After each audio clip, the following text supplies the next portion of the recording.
But I just woke up this morning because, and just reminded that mainstream media is really in the business, including us here at Hot 97.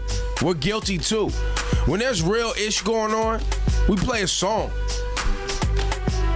We give away gifts and prizes because so many of us do not want to be concerned with the problems of the world, the problems of the day. We're all guilty of it.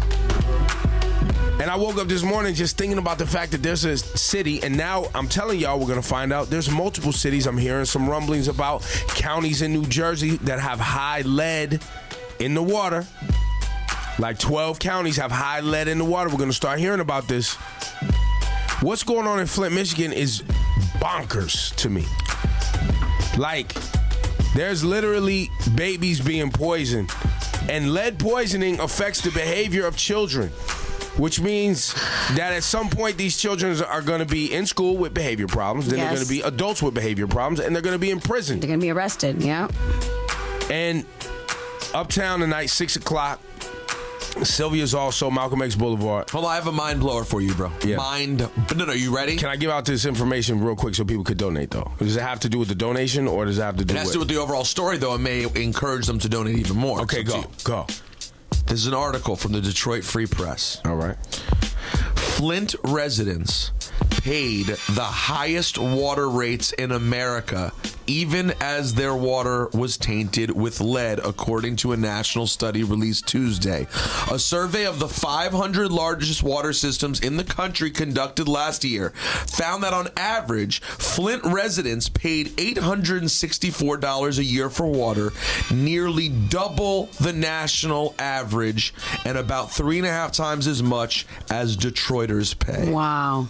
And even they after paid the most money to be poisoned. And then even after it was poisoned, they're still getting bills. They're still in debt.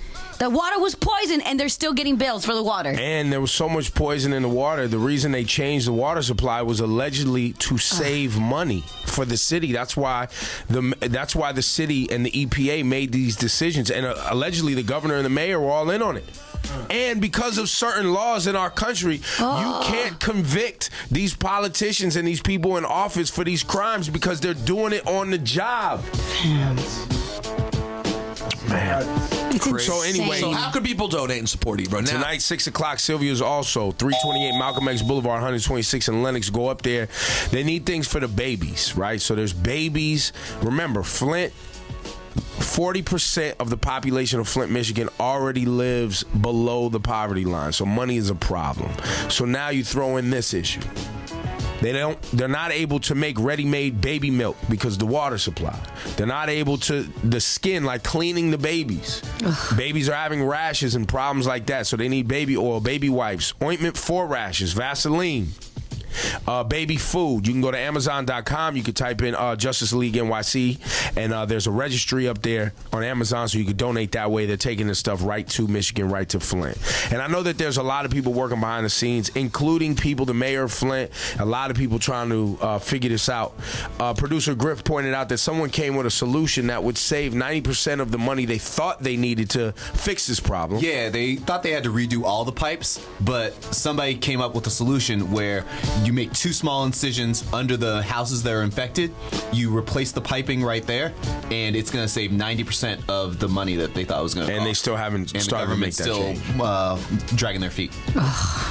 So it's a frustrating situation, but I think, we live in America. We have a lot of great things, and it's easy for us. We talked about it this morning. It's easy for us to just play another song, go to the club, pop a bottle, smoke on something, get some hookah, buy some new kicks, and forget about other people's problems until it's on your doorstep. Yeah. And I challenge you, when's the last time you tested your water to see what the lead was in your own water? Because that's not something that we think about.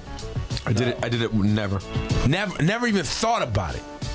No. We trust that it's all good. I'm hoping my Brita works. That's it. Yep. That's the extent of my filtering. According to NewJersey.com, this just handed to me.